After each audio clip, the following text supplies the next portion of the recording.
Hello friends, this video on the fundamental unit of life part 7 is brought to you by examfear.com. No more fear from exam. This topic which we will talk about is nucleus. Let us now see what is a nucleus. Nucleus is a spherical or oval structure near center of a cell. So when you looked at the microscopic image of the onion peel, we saw that inside every cell there was a relatively dark spot, right? So this spherical or oval structure near center of a cell is known as nucleus. So when I talk of nucleus, if you look at this animal cell, this structure is known as nucleus. It is not exactly at the center, but it is somewhere near the center, right? Okay. Similarly, in a plant cell, if you look at this orange colored structure, this one, so this is a nucleus. So it is present in both plant and animal cells. Okay. So let us look at the significance of nucleus. What is the purpose of having a nucleus inside a cell? It is the control center of the cell. So a big name, control center. Why do we call nucleus as the control center of the cell? Because it controls many activities. Like, let us have a look at that. Because it helps in movement, it helps in reproduction. So now, helping in reproduction becomes a very significant thing. As I told you in the cell theory, that cells always arise from pre-existing cells, right? So this phenomenon is known as cell division. That means one cell divides to form two cells. Again, each of them divides to form more cells, right? So this process is known as cell division, and nucleus plays the most crucial role in cell division. So that is how nucleus helps in cell reproduction. Not only cell reproduction, nucleus also helps in the movement of substances from nucleus to outside the cell, right? Which also becomes very important for the survival of the cell. So we will look at the function of the nucleus in detail, but for now you should know that because of these two very important functions, nucleus is often known as the control center of the cell or the brain of the cell. Now let us talk about eukaryotic and prokaryotic cells. So you might be wondering that while studying about nucleus, why did we suddenly jump to eukaryotic and prokaryotic cells? That's because there's a reason behind that. So when I talk of nucleus, it becomes important to talk about those cells which have a prominent nucleus and those cells which do not have a prominent nucleus, right? So that is how these two categories have been categorized. So when I talk of eukaryotic cells, they have a well-defined nuclear membrane. Like for example, outside the cell, you have a cell membrane. Similarly, outside the nucleus, you have a nuclear membrane. So in eukaryotic cells, we have a well-defined nuclear membrane.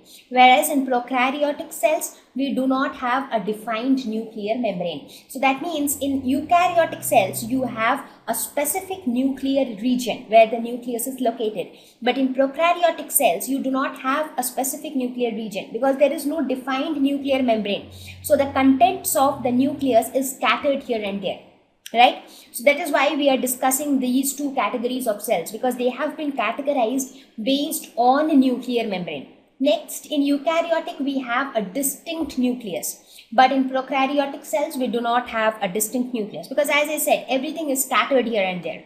Cell organelles are present in eukaryotic cells. In prokaryotic cells, many cell organelles are absent.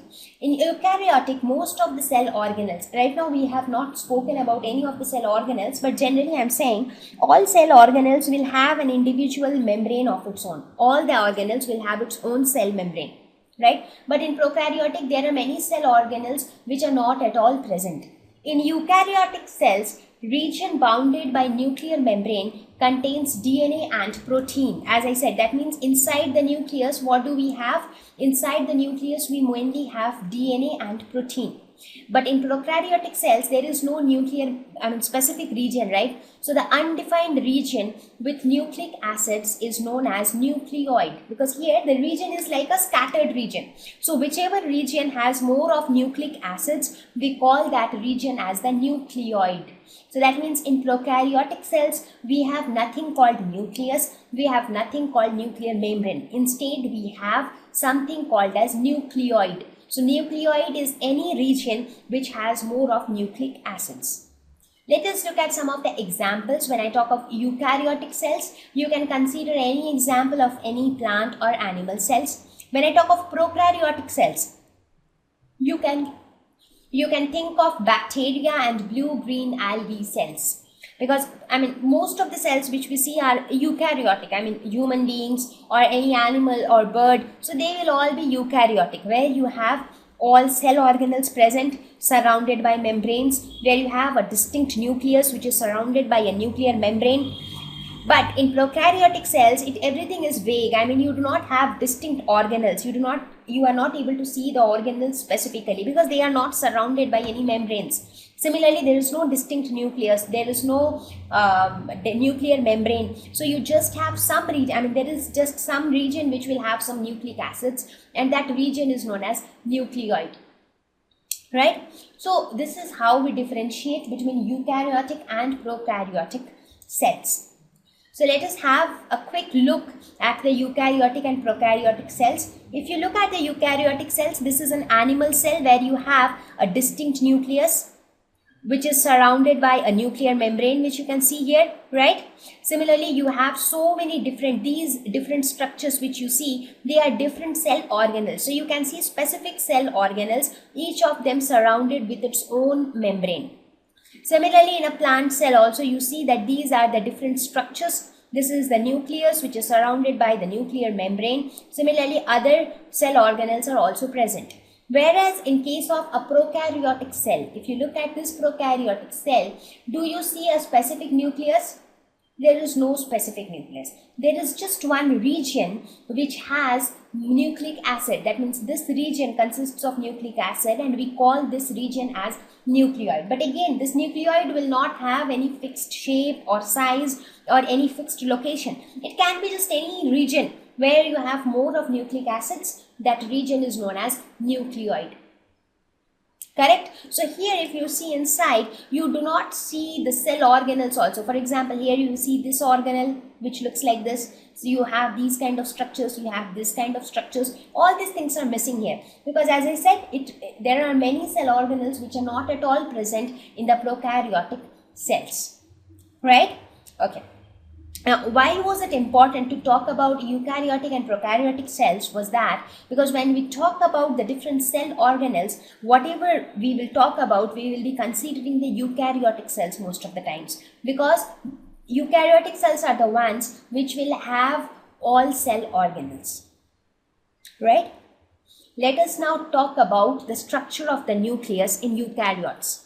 So this is how a nucleus look like. So see, now you understand why I spoke about eukaryotes and prokaryotes, because if I would have not talked about eukaryotes and prokaryotes, you would have thought that this is how the nucleus structure is in all organisms. But that is not the case, because for prokaryotes, you do not have a specific nucleus structure because there is no nucleus, there is no nuclear membrane. So there is no specific nucleus structure. So whenever I talk of nucleus structure, I am talking about the eukaryotes. So in the eukaryotes, you have a nuclear membrane, which is the outer covering of the nucleus. So if you look at this is the outer covering. This thin red colored covering is nothing but the nuclear membrane. Now, on this nuclear membrane, you have small pores which are known as the nuclear pores. So you can see small pores here. So these pores are known as the nuclear pores. These are the pores. This yellow colored things are all pores. So now, what kind of diagram is it? Are you able to understand? It is a three-dimensional figure. It is like a ball. You imagine a ball, and let us suppose if we cut a portion of the ball just to see what is there inside the ball. So that's what we have done. It was spherical in shape. The entire nucleus along with the nuclear membrane, it was spherical in shape. So we have cut this portion just to see what is there inside. Right? So outside this outer covering of the sphere was the nuclear membrane. Now on the nuclear membrane you have small pores. Those pores are the nuclear pores. Then we have the nucleoplasm. What is the nucleoplasm? The fluid-like structure which is present inside the nucleus. That means that in the fluid-like structure which is contained inside that sphere. that is nucleoplasm. Now then you have nucleolus. What is nucleolus? So this small spherical structure which is present inside the nucleus is known as nucleolus, right? So here if you see, this entire thing is a nucleus, right? So in the nucleus you have this nuclear membrane outside. Inside you have a spherical structure which is the nucleolus, and the entire sphere is as such consisting of a fluid-like structure which is called nucleoplasm. Other than that, we have chromatin. So what is chromatin? Chromatin are thread-like structures which are present in the nucleoplasm. I mean all these things, because what is how the nucleus look like? That is just like a ball. So the outer covering of the ball is nuclear membrane. Inside the ball a fluid is present, that is nucleoplasm. Now in that nucleoplasm you have at the center in another sphere, that is the nucleolus. Okay, again in that nucleoplasm you have some thread-like structures that is called chromatin. Now from these chromatin chromosomes are formed. Okay, so here you can see there are two types of chromatin which are displayed. One is heterochromatin and one is euchromatin.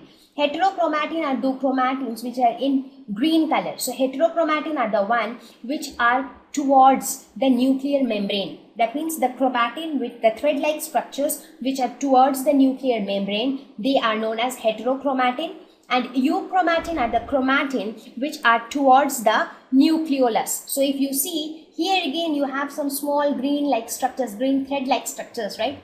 You can see some light green thread-like structures. So they are the euchromatin. So that means the thread-like structures which are present in the nucleoplasm, they are all chromatin. The chromatin which is towards the nuclear membrane, they are heterochromatin, and the chromatin which is towards the nucleolus, that means which is towards the inside of the ball, that is the euchromatin. So now you really don't need to bother much about the two categories of chromatin, that is heterochromatin and euchromatin.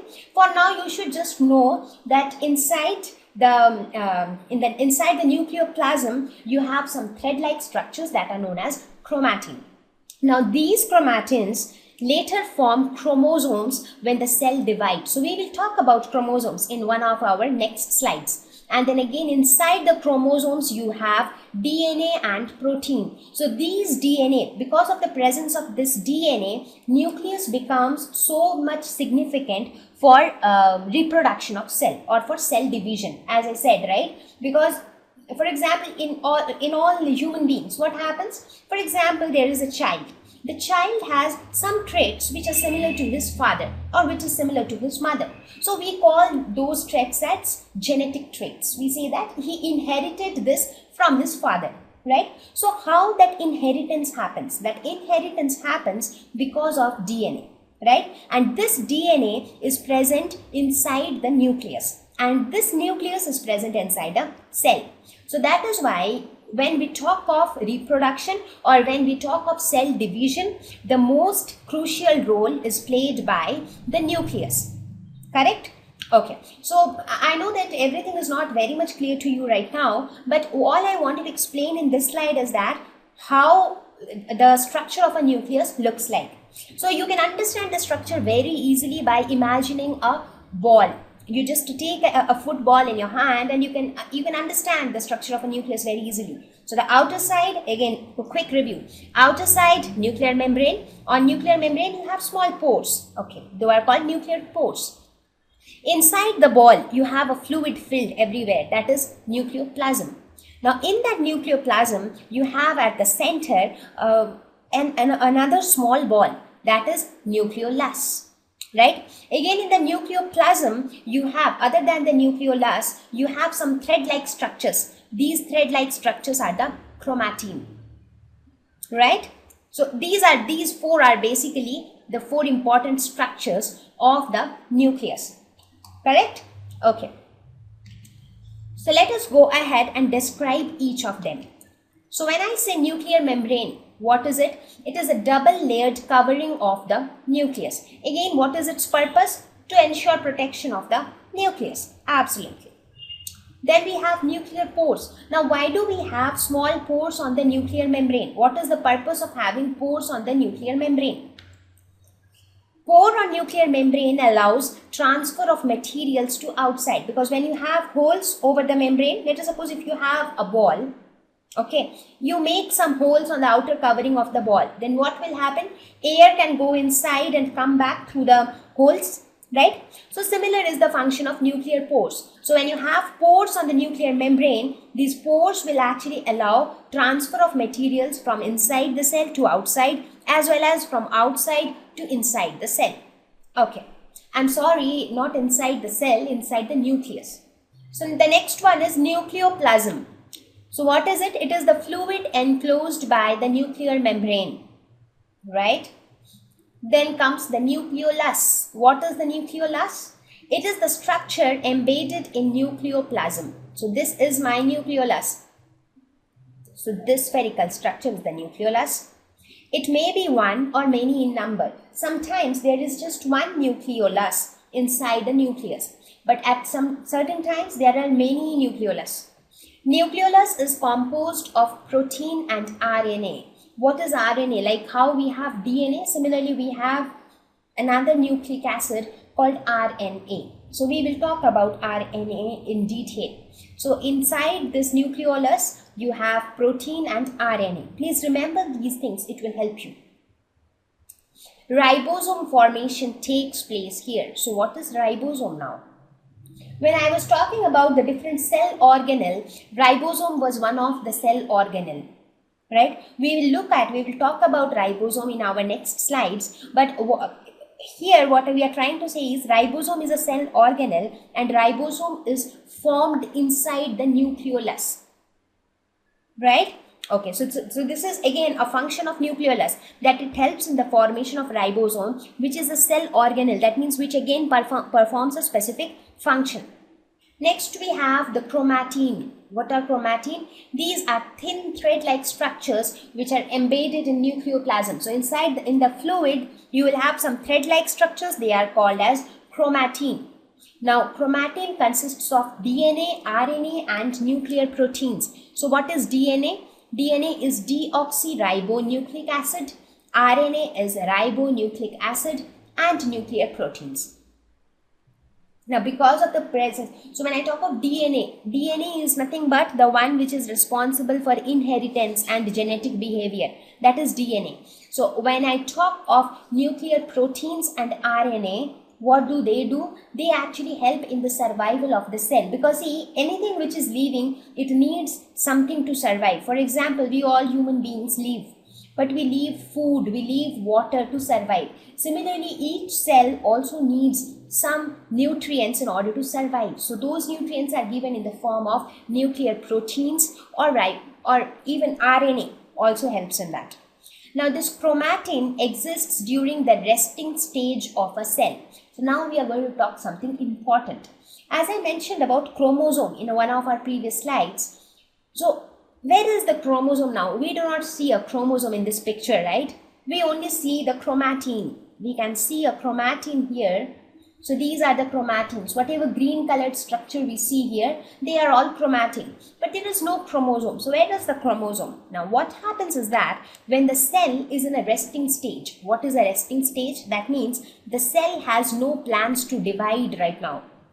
Correct? So that then we say that the cell is in resting stage. Now when the cell is going to divide, that means when cell division is going to take place, we say that the cell is in the dividing stage. Correct?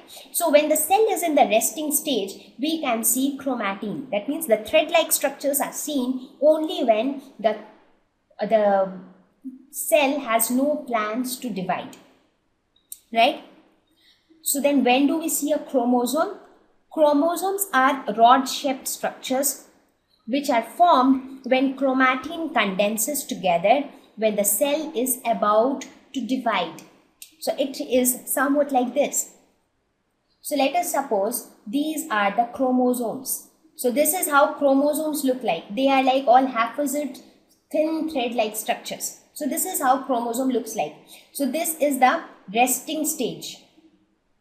Now the same chromosome becomes, this was the chromatin. So the same chromatin arrange itself in this fashion.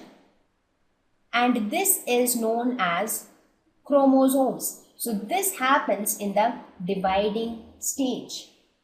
Right, so that means the chromatin, which are all thin thread-like structures arranged haphazardly, arranges themselves in pairs and known as chromosomes during the dividing stage. That means when the cell has plans to divide. So we do not see chromosomes in a cell which is in the resting stage. We can see chromosomes only in the dividing stage. That means only when the cell is about to divide. So chromosomes are rod-shaped structures, as you can see here. When the thread-like structures arrange themselves together in this fashion, you get a rod-like structure. That is very, let us suppose you have thin threads, too many thin threads. When you join too many thin threads together, you get a relatively thicker structure, which looks like a rod-like structure. So the same thing happens here. The thin chromatins join together to form a rod-shaped structure. So the chromosomes are formed when chromatin condenses together when the cell is about to divide. So chromosomes are formed in the dividing stage of a cell. It forms when the chromatin condenses together. What is chromosomes composed of? It consists of DNA and nuclear proteins. It has DNA and nuclear proteins, and because of the presence of DNA in chromosomes becomes the most important member which helps in cell division.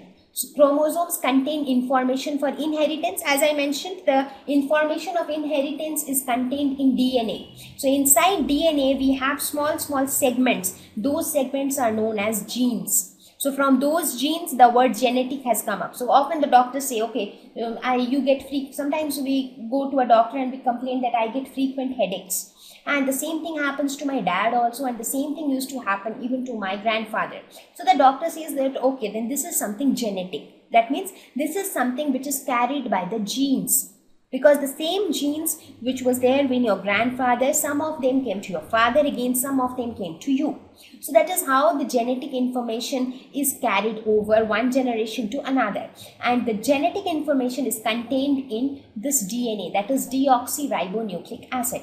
Please do not bother yourself with what exactly is DNA, what exactly is RNA. You will study about the same lesson once again in class 11th, but then there we will study it in complete detail.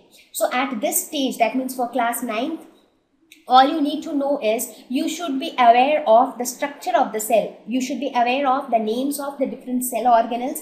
You should know the function of the different cell organelles, and you should also have some idea about the structure of the different cell organelles. That is the purpose right now. Okay, so please do not bother yourself with the exact structure and all of ribonucleic acid or deoxyribonucleic acid. Okay, so I hope everybody is clear on this so far. So we spoke about nucleus, and we spoke about quite a few things about nucleus. We spoke about the nuclear membrane, nuclear pores, nucleolus, chromatin and chromosomes. Let us now look at the significance of the nucleus. It is the control center of the cell, as I mentioned in the first slide, because it helps in reproduction, which is extremely important for a cell. At the same time, it also helps in movement of substances in and out of the cell. So it helps in movement, that is movement of ribosomes through the nuclear pores from nucleolus to cytoplasm. Now I mentioned in one of our previous slides that let us suppose if this is the nucleus and this is the nucleolus and this is my nuclear membrane. So this is the double layered nuclear membrane and this is the nucleolus. So we saw that ribosome, which is again another cell organelle, this ribosome is formed inside nucleolus. Right? Now once the ribosome is formed inside nucleolus, it has to be transported outside, right? So these ribosomes are transported outside through the nuclear pores which are present on the nuclear membrane. So if you do not have this nuclear pores, it is nuclear membrane, it is like the entire nucleus is compact. So nothing can move out from the nucleus, nothing can come into the nucleus.